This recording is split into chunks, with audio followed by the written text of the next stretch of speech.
ಪ್ರಿಯ ವೀಕ್ಷಕರೇ ನಮಸ್ಕಾರ. ಈ ವಿಚಾರನ ಪೂರ್ತಿ ಕೇಳಿಸ್ಕೊಳ್ಬೇಕು ನೀವು. ಯಾಕಂದರೆ ಈ ಫೋನ್ಗಳು ಬಂದ ಮೇಲೆ ಎಷ್ಟು ಜೀವನ ಚೆನ್ನಾಗಾಗಿದ್ದೇವೆ, ಎಷ್ಟು ಜೀವನ ಎಕ್ಕುಟ್ಟೋಗಿದ್ದೇವೆ, ಎಷ್ಟು ಸಂಸಾರ ಕೂಡ ಹಾಳಾಗೋಗಿದ್ದೇವೆ.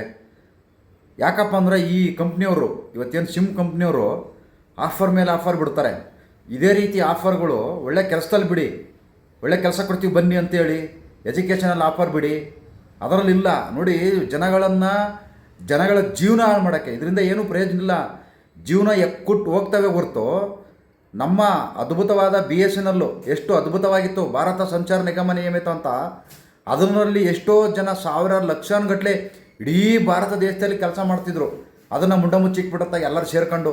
ಅದಕ್ಕೆ ಮೂಲ ಕಾರಣ ಅಧಿಕಾರಿಗಳೇ, BSNL ಅಧಿಕಾರಿಗಳೇ ಅದಕ್ಕೆ ಮೂಲ ಕಾರಣಗಳು. ಯಾಕಂದ್ರೆ ಬೇರೆ ಕಂಪ್ನಿಯವ್ರಿಗೆಲ್ಲ ಅದು ಇದು ಪರ್ಮಿಷನ್ ಕೊಟ್ಟು ಏನೇನು ಮಾಡ್ಬೇಕಂತ ಎಲ್ಲ ಇಲ್ಲಿಂದ ವಿಚಾರಗಳನ್ನು ಕೊಟ್ಟು ಈ BSNL ಮುಚ್ಚಾಕಕ್ಕೆ BSNL ಅಧಿಕಾರಿಗಳೇ ಕಾರಣ, ಜೊತೆಗೆ ರಾಜಕಾರಣಿಗಳು. ಅದನ್ನಿವತ್ತು ಒಂದು ಉನ್ನತ ಮಟ್ಟಕ್ಕೆ ತಗೊಂಡೋಗಿದ್ರೆ ಎಷ್ಟೋ ಸಾವಿರಾರು ಜನ, ಲಕ್ಷಾಂತರ ಜನ ಇವತ್ತು ಆ ಕಂಪ್ನಿಯಲ್ಲಿ ಕೆಲಸ ಮಾಡೋರು. ಆದರೆ ಇವತ್ತು ಎಲ್ಲ ಬಿಟ್ಕೊಟ್ಬಿಟ್ರೆ ಅದನ್ನು. ಇವತ್ತು ನೋಡಿ ಈ ಜಿಯೋ ಕಂಪ್ನಿಯವರು ಯಾವ ರೀತಿ ಜನಗಳಿಗೆ ಇದನ್ನು ಮಾಡ್ತಾ ಇದ್ದಾರೆ ನೋಡಿ, ತೋರಿಸ್ತೀನಿ ನೋಡಿ. ಖುಷಿ ಸುದ್ದಿ ಇದನ್ನು ಇಷ್ಟೊಂದು ಪೇಪರಲ್ಲಿ ಹಾಕು. ಇದೇ ಥರ ಖುಷಿ ಸುದ್ದಿ ಅಂತ ಎಜುಕೇಷನಲ್ಲಾಗಿರ್ಬೋದು, ಕೆಲಸದಲ್ಲಾಗಿರ್ಬೋದು ಕೊಡ್ಬೋದಲ್ಲ. ನೋಡಿ, 123 ರೂಪಾಯಿ. ಇವಾಗಲೇ ಯಾರ್ಯಾರೋ ಎಂಡರು ಯಾರ್ಯಾರನ್ನ ಕರ್ಕೊಂಡು ಹೋಗ್ತಾರೆ, ಯಾರ್ಯಾರೋ ಆಂಟಿದೀರನ್ನ ಯಾರ್ಯಾರೋ ಹುಡುಗರು ಕರ್ಕೊಂಡು ಹೋಗ್ತಾ ಇದ್ದಾರೆ. ಜೀವನನೇ ಎಕ್ಕುಟ್ಟು ಕುಲ್ಗೊಟ್ಟೋಗವೆ. ಆಮೇಲೆ ಇಲ್ಲಿ ನೋಡಿ, ಇವರು ಕನ್ನಡ ಎಷ್ಟು ತಪ್ಪಾಗಿ ಬರ್ದವ್ರು ಅಂದರೆ ನಿಜವಾಗ್ಲೂ ಕನ್ನಡಕ್ಕೆ ಅವಮಾನ. ಇಲ್ಲಿ ನೋಡಿ ಏನಿದೆ ಕೆಳಗಡೆ, ಫೋನ್ ನಿಮ್ಮದು ಅತ್ಯಂತ ಅಗ್ಗದ ರೀಚಾರ್ಜು ನಮ್ಮದು ಅನ್ನೋಕ್ಕೆ ಅದು ಏನು ಬರ್ದಾರ ನೋಡಿ. ಆಮೇಲೆ ಇಲ್ಲೊಂದು ತಪ್ಪು ಬರ್ದವ್ರೆ ಮುಂದೆ ನೋಡಿ, ಇದರಿಂದ ಅನ್ನೋಕ್ಕೆ ಇದರಿಂದ ಗ್ರಾಹಕರಿಗೆ ವರ್ಷಕ್ಕೆ ಬರೋಬ್ಬರಿ 1000 ರೂಪಾಯಿ ಉಳಿತಾಯ ಅಂತೆ. ಈ ರೀತಿ ಇವರು ಆಫರ್ಗಳು ಕೊಟ್ಟರೆ ಅದರ ಬದಲು ಇವರು ಏನು ಶಾಲೆಗಳು ಇದ್ದಾವಲ್ಲ ಇವರವೆಲ್ಲ, ಈ ಶಾಲೆಗಳಲ್ಲಿ ಈ ಥರ ಆಫರ್ ಇದೆ, ನೀವು ಬರೀ ಹಿಂಗೆ ಓದ್ಬೋದು, ಈ ಥರ ನೀವು ಫೀಸ್ ಕಟ್ಬೋದು ಅಂತಂದೇಳಿ ಆಫರ್ ಕೊಟ್ಟು ಜನಗಳನ್ನು ಉದ್ಧಾರ ಮಾಡ್ಬೋದಲ್ವಾ. ಇವರು ಕಂಪ್ನಿಯವ್ರು ಉದ್ಧಾರ ಆಗೋಕ್ಕೆ ನೋಡಿ ಇವರೇ ಇಷ್ಟು ಕಡಿಮೆ ಕೊಡ್ತಾರಂದರೆ ಇನ್ನೂ ಇದರಲ್ಲಿ ಲಾಭ ಇದೆ. ಅವರು ಲಾಭ ಇಲ್ದೇ ಯಾರು ಏನು ಕೆಲಸ ಮಾಡೋಕ್ಕಾಗಲ್ಲ. ಇಷ್ಟೆಲ್ಲ ಲಾಭ ಇದ್ದರೂ ಕೂಡ ಇದರಲ್ಲಿ ಇಷ್ಟು ಕಡಿಮೆ ಕೊಟ್ಟರೂ ಲಾಭ ಇದೆ. ಬರೀ 123 ರೂಪಾಯಿ. ಏನು ಇವರು 60 ರೂಪಾಯಿ ಇತ್ತು ಆವಾಗ ರೀಚಾರ್ಜ್, 60 ರೂಪಾಯಿ ಅಂದರೆ ಇಡೀ ವರ್ಷ ಮಿಸ್ ಕಾಲ್ ಕೊಟ್ಕೊಂಡು ಜೀವನ ಮಾಡೋರು. ಆದರೆ ಇವತ್ತು ಹಂಗಲ್ಲ ನೋಡಿ, ಯಾವ ರೀತಿ ಜನಗಳಿಗೆ ಆಫರ್ ಕೊಟ್ಟು ಬಕ್ರಗಳನ್ನು ಮಾಡ್ತಾ ಇದ್ದಾರೆ.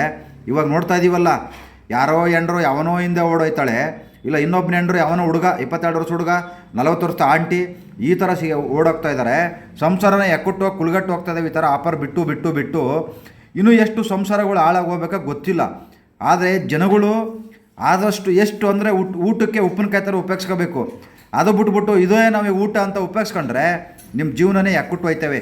ಯಾವ ರೀತಿ ಇವರು ಆಫರ್ ನೋಡಿ ಹೆಂಗೆ ಕೊಟ್ಟಿದ್ದಾರೆ ಜನಗಳಿಗೆ.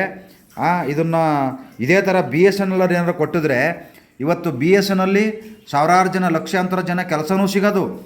ನಮ್ಮ ದೇಶದ್ದು ಒಂದು ಭಾರತ ಸಂಚಾರ ನಿಗಮ ಅದು ಕೂಡ ಉದ್ಧಾರ ಆಗೋದು. ಇವತ್ತೆಷ್ಟೋ ನೌಕರರು ಪಾಪ ಮನೇಲಿದ್ದಾರೆ, ಕೆಲಸ ಇಲ್ದಾನೆ ಪಾಪ ಮನೆಗೆ ಹೋಗ್ತಿದ್ದಾರೆ. BSNL ಇನ್ನೇನು ಮುಚ್ಚ ಹಂತಕ್ಕೆ ಬಂದಿದೆ.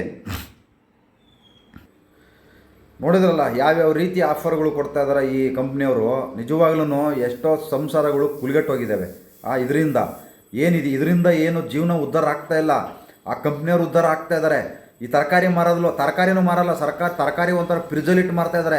ಈ ಸಿಮ್ಗಳು ಫುಟ್ಪಾತಲ್ಲಿ ರೋಡಲ್ಲಿ ಮಾರ್ತಾ ಇದ್ದಾರೆ. ಒಂಥರ ತಗೊಳ್ಳಿ 5 ರೂಪಾಯಿ 30 ರೂಪಾಯಿ ಈ ಥರ ಮಾರಕ್ಕೆ ಕುಂತಿದ್ದಾರೆ.